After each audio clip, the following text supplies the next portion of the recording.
9월 14일 월요일 KTN 뉴스입니다. 11월 대선이 점점 다가오고 있습니다.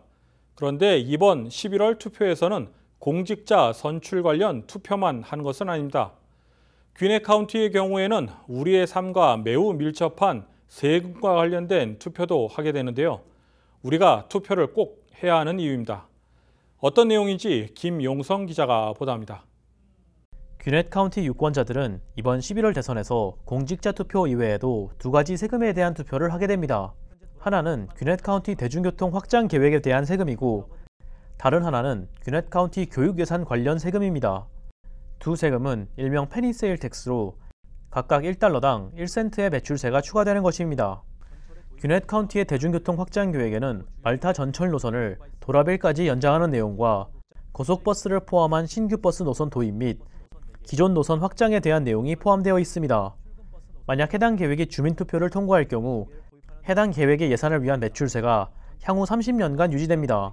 30년간 약 120억 달러가 투입될 것으로 전망됩니다. 이전에도 유사한 대중교통 확장 계획에 대한 특별 주민투표가 실시된 적이 있지만 통과되지 못했습니다. 교육 관련 세금의 경우에는 새로운 세금이 아니라 기존에 존재하던 세금을 연장하는 내용입니다. 해당 세금을 통한 예산은 신규 학교 개교, 기존 학교 확장 및 보수에 사용되며 학교 내 교육 장비 최신화 등에 사용됩니다. 관련 세금은 향후 5년간 유지됩니다. 5년간 약 9억 8천만 달러가 투입될 것으로 전망됩니다. 귀넷 카운티는 1997년부터 해당 교육 예산 프로그램을 5차례 통과시켰던 바 있습니다. KTN 뉴스 김용성입니다. 조지아주 노동부가 연방 실업상을 지급하기 시작했습니다. 노동부 측은 기존 실업상 수혜자에게 3주치 900달러를 선지급했다고 밝혔습니다. 또한 매주 300달러씩 총 1,800달러를 지급할 것이라고 밝혔습니다.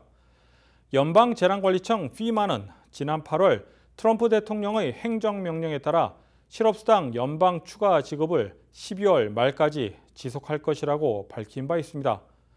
그러나 배정된 예산 440억 달러가 모두 소진되면 지급 날짜는 계획보다 앞당겨질 가능성이 매우 높습니다.